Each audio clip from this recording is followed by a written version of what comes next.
Now, in order to increase retail participation in government securities, Prime Minister Narendra Modi is launching the RBI Retail Direct Scheme for investors. Let's listen into the Prime Minister. प्राथमिकता देते हुए काम कर रही है।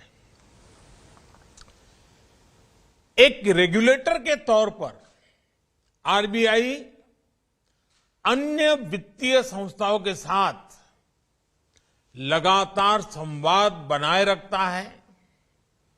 मुझे खुशी है कि आरबीआई ने भी सामान्य मानवीय की सुविधा बढ़ाने के लिए सामान्य नागरिक को ध्यान में रखते हुए लगातार अनेक कदम उठाए हैं और उसमें आज एक और कदम जोड़ा है।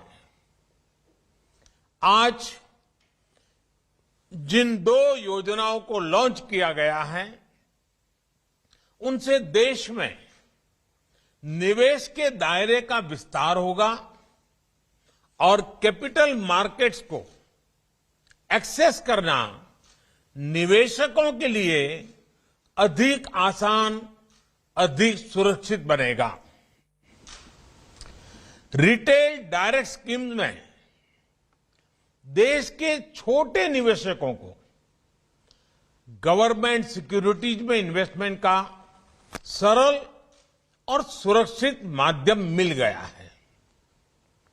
इसी प्रकार इंटीग्रेटेड अम्बड्समैन लोकपाल स्कीम के बैंकिंग सेक्टर में वन नेशन वन अम्बड्समैन ये सिस्टम ने आज साकार रूप लिया है। इससे बैंक कस्टमर्स की हर शिकायत, हर समस्या का समाधान समय पर बिना परेशानी को हो सकेगा। और मेरा स्पष्ट मत है कि लोकतंत्र की सबसे बड़ी ताकत आप ग्रीवेंस रिड्रेसल सिस्टम में कितने मजबूत हैं, कितने संवेदनशील हैं, कितने प्रोएक्टिव हैं, वही तो लोकतंत्र की सबसे बड़ी कसौटी है।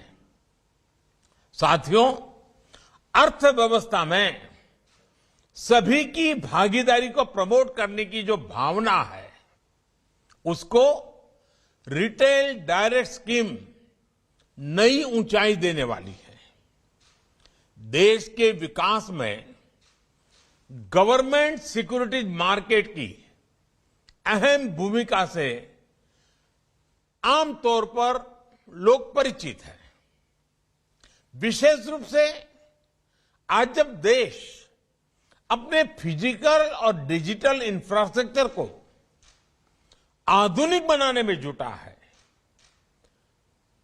अभूतपूर्व इन्वेस्टमेंट कर रहा है, तब छोटे से छोटे निवेशक का प्रयास और सहयोग, भागीदारी बहुत काम आने वाले हैं।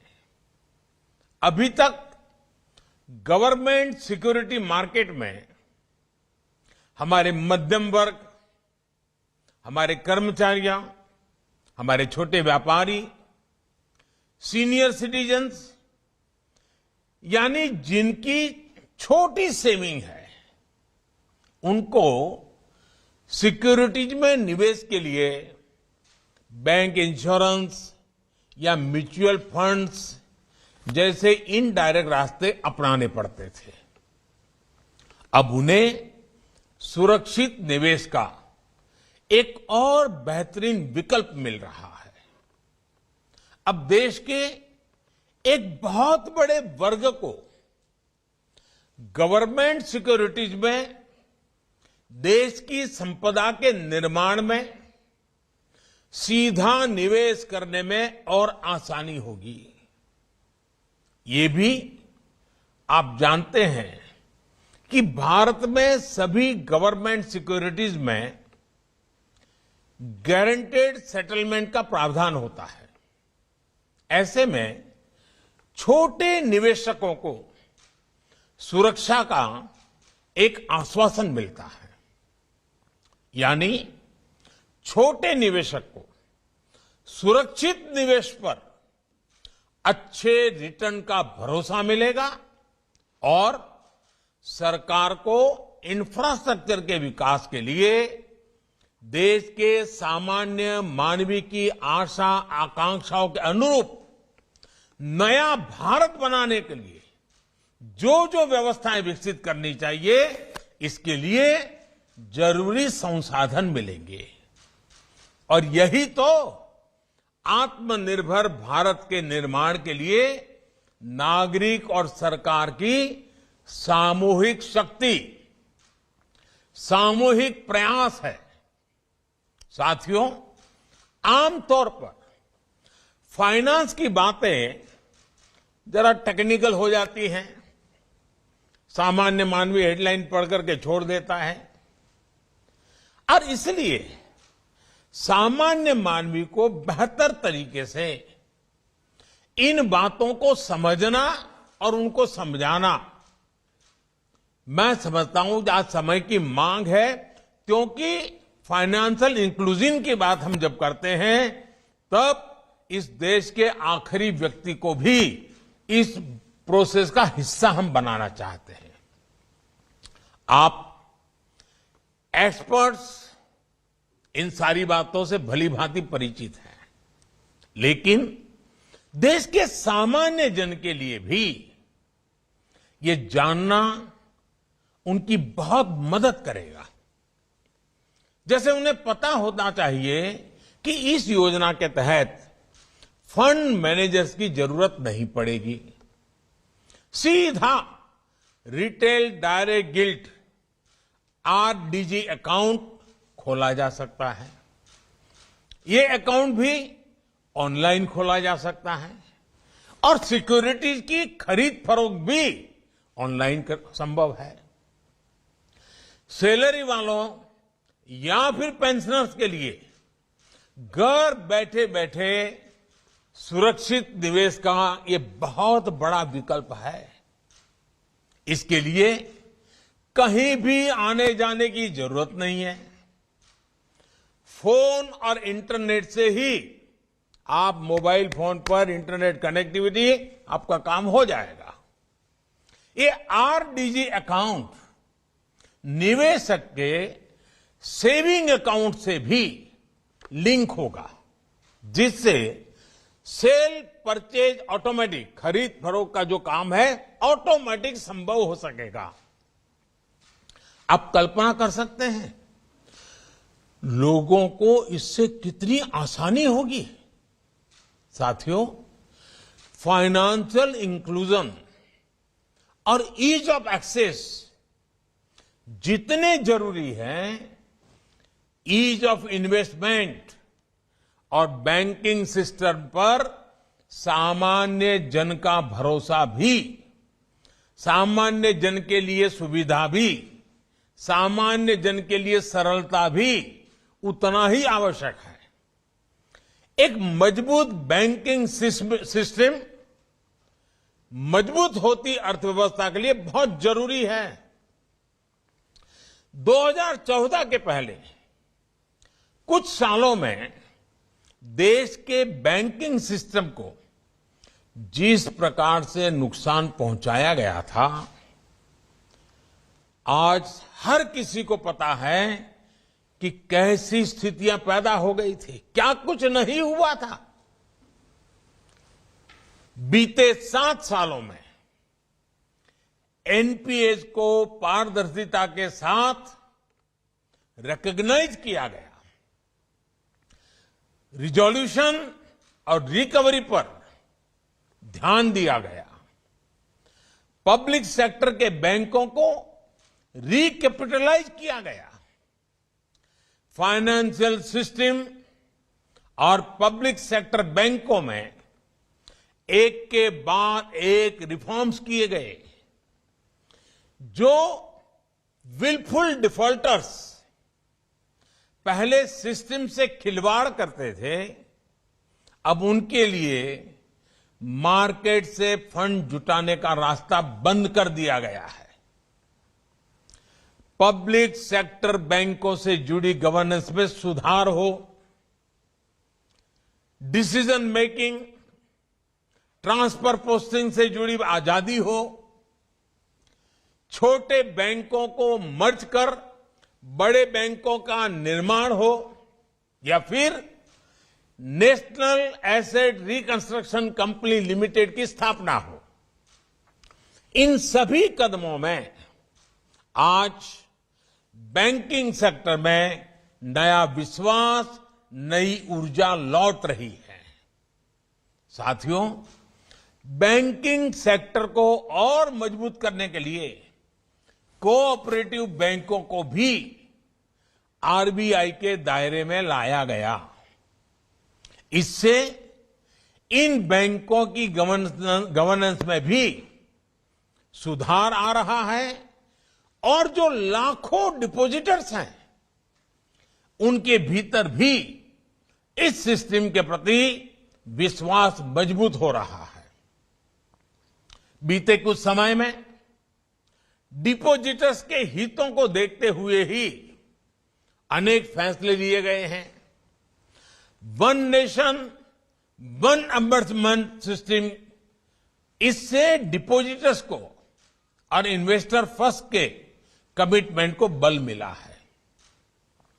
आज जो योजना लॉन्च हुई है, इससे बैंक, एनबीएफसीज और प्रीपेड इंस्ट्रूमेंट में 44 करोड़ लोन अकाउंट और 220 करोड़ डिपॉजिट अकाउंट, इसके जो धारक हैं, उन धारकों को सीधी राहत मिलेगी। अब आरबीआई के द्वारा रेगुलेटेड सभी संस्थाओं के लिए खाता धारकों की शिकायतों को दर्ज करने, ट्रैक करने और मॉनिटर करने का एक ही प्लेटफॉर्म होगा। यानी शिकायत निवारण के लिए खाता धारक को अब एक और आसान विकल्प मिला है। जैसे कि अगर किसी का बैंक अकाउंट लखनऊ में हो और वो दिल्ली में काम कर रहा हो, तो पहले होता यह था कि उसको लखनऊ के एम्बर्समेंट को ही शिकायत करनी पड़ती थी, लेकिन अब उसे भारत में कहीं से भी अपनी शिकायत दर्ज करने की सुविधा मिल गई है। मुझे यह भी बताया गया है कि ऑनलाइन फ्रॉड, साइबर फ्रॉड से जुड़े मामलों को एड्रेस करने के लिए आरबीआई ने इस योजना में आर्टिफिशियल इंटेलिजेंस के व्यापक उपयोग का प्रावधान किया है। इससे बैंक और जांच करने वाली एजेंसियों के बीच कम से कम समय में बेहतर तालमेल सुनिश्चित हो सकेगा। जितनी जल्दी एक्शन होगा, फ्रॉड से निकाली गई रकम की रिकवरी की संभावनाएं उतनी ही अधिक होगी। ऐसे कदमों से डिजिटल पेनिट्रेशन और कस्टमर इंक्लूसिवनेस का दायरा भी बड़े विश्वास के साथ बढ़ेगा, कस्टमर का भरोसा और बढ़ेगा। साथियों, बीते सालों में देश के बैंकिंग सेक्टर में, फाइनेंशियल सेक्टर में इंक्लूजन से लेकर टेक्नोलॉजिकल इंटीग्रेशन और दूसरे रिफॉर्म्स किए हैं। उनकी ताकत हमने कोविड के इस मुश्किल समय में देखी है और उसके कारण सामान्य मानवीय की सेवा करने का एक संतोष भी पैदा होता है। सरकार जो बड़े बड़े फैसले ले रही थी, उसका प्रभाव बढ़ाने में आरबीआई के फैसलों ने भी बहुत बड़ी मदद की है और मैं आरबीआई गवर्नर और उनकी पूरी टीम को सार्वजनिक रूप से इस संकट काल में जिस प्रकार से उन्होंने चीजों को हिम्मतपूर्वक निर्णय किए हैं, इसके लिए बहुत बहुत बधाई देता हूं, पूरी टीम का अभिनंदन करता हूं। सरकार द्वारा जिस क्रेडिट गारंटी स्कीम की घोषणा की गई थी, उसके तहत लगभग 2,90,000 करोड़ रुपए से अधिक का लोन स्वीकृत किया जा चुका है। इसकी मदद से 1.25 करोड़ से अधिक लाभार्थियों ने अपना उद्यम और मजबूत किया है। इसमें से अधिकतर एमएसएमईज हैं, हमारे मध्यम वर्ग के छोटे उद्यमी हैं। साथियों, कोविड काल में ही सरकार द्वारा छोटे किसानों को किसान क्रेडिट कार्ड देने के लिए विशेष मुहिम चलाई गई, जिससे 2.5 करोड़ से अधिक किसानों को केसीसी कार्ड्स भी मिले और लगभग 2.25 लाख करोड़ का कृषि ऋण भी उन्हें मिल गया। पीएम स्वनिधि से करीब 26 लाख स्ट्रीट वेंडर्स को, जो ठेला चलाते हैं, सब्जी बेचते हैं, ऐसे 26 लाख लोगों को ऋण मिल चुका है। और आप कल्पना कर सकते हैं, कोविड का इस संकट काल के बाद 26 लाख से ज्यादा हमारे स्ट्रीट वेंडर्स को इतनी बड़ी मदद मिल जाए, कितना बड़ा उनके लिए संबल हो गया। इस योजना से उन्हें बैंकिंग सिस्टम से भी जोड़ दिया है। ऐसे अनेक इंटरवेंशन ने गांव और शहरों में आर्थिक गतिविधियों को फिर से शुरू करने में बहुत महत्वपूर्ण भूमिका निभाई है। साथियों, 6 पहले तक भारत में बैंकिंग, पेंशन, इंश्योरेंस, ये सब कुछ एक एक्सक्लूसिव क्लब जैसा हुआ करता था।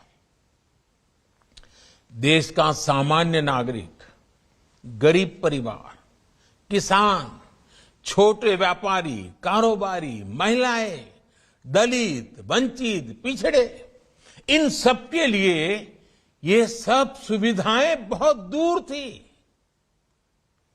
जिन लोगों पर इन सुविधाओं को गरीब तक पहुंचाने की जिम्मेदारी थी, उन्होंने भी इस पर कभी ध्यान नहीं दिया, बल्कि बदलाव ना हो,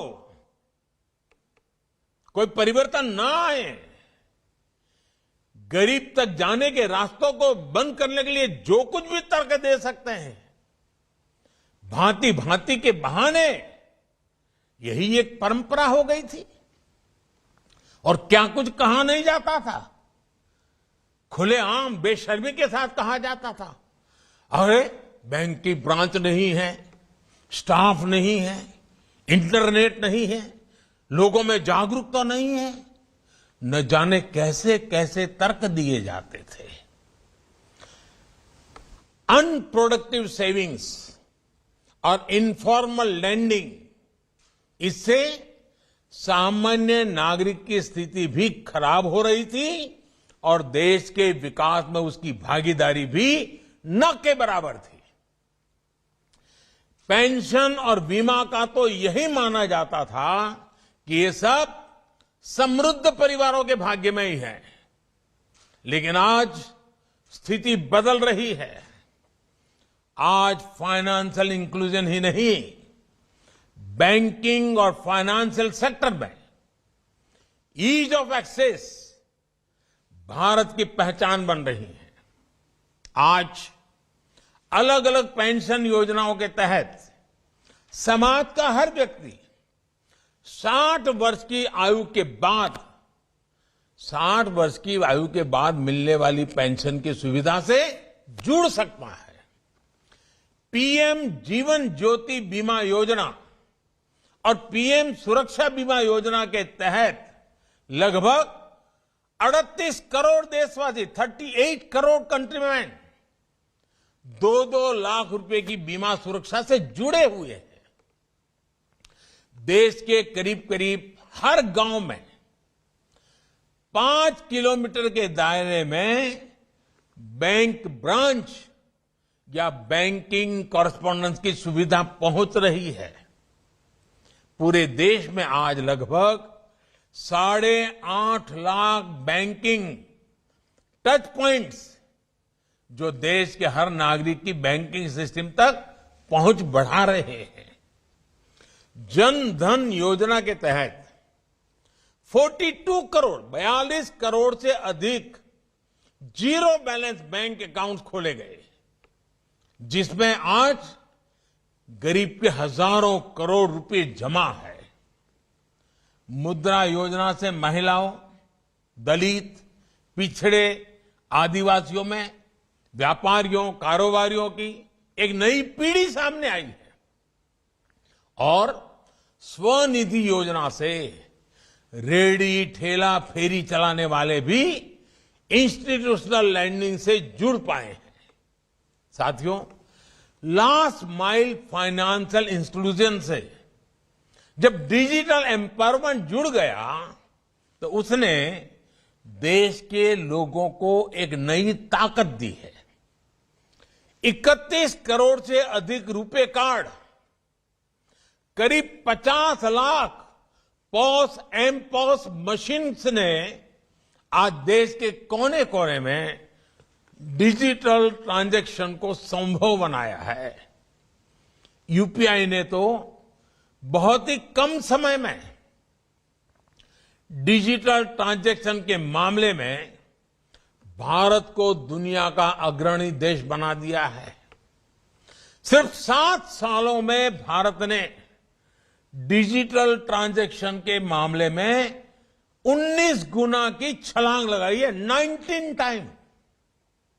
आज 24 घंटे, 7 दिवस और 12 महीने देश में कभी भी, कहीं भी हमारा बैंकिंग सिस्टम चालू रहता है। इसका लाभ भी हमने कोरोना के इस काल में देखा है।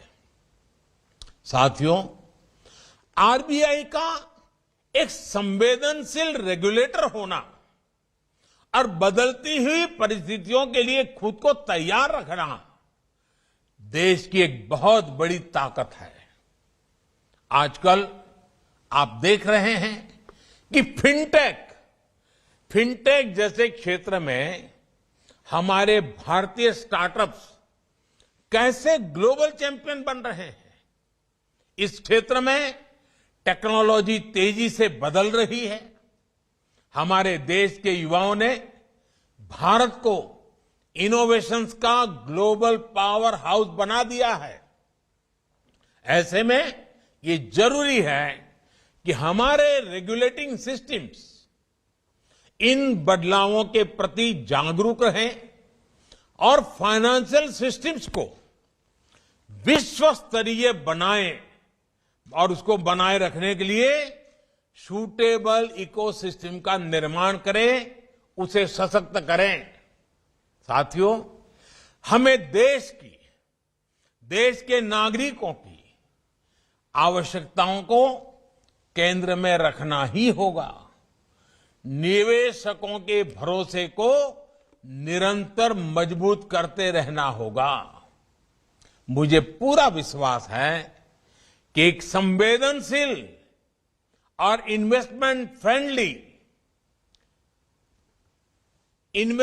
फ्रेंडली डेस्टिनेशन के रूप में भारत की नई पहचान को आरबीआई निरंतर सशक्त करता रहा है और मुझे विश्वास है सशक्त करता रहेगा। एक बार फिर इन बड़े रिफॉर्म्स के लिए मैं आप सबको, सभी स्टेक होल्डर्स को, इनिशिएटिव लाने वाले सबको, टेक्नोलॉजी की छलांग लगाने के लिए आप सबको बहुत बहुत शुभकामनाएं देता हूं। बहुत बहुत धन्यवाद।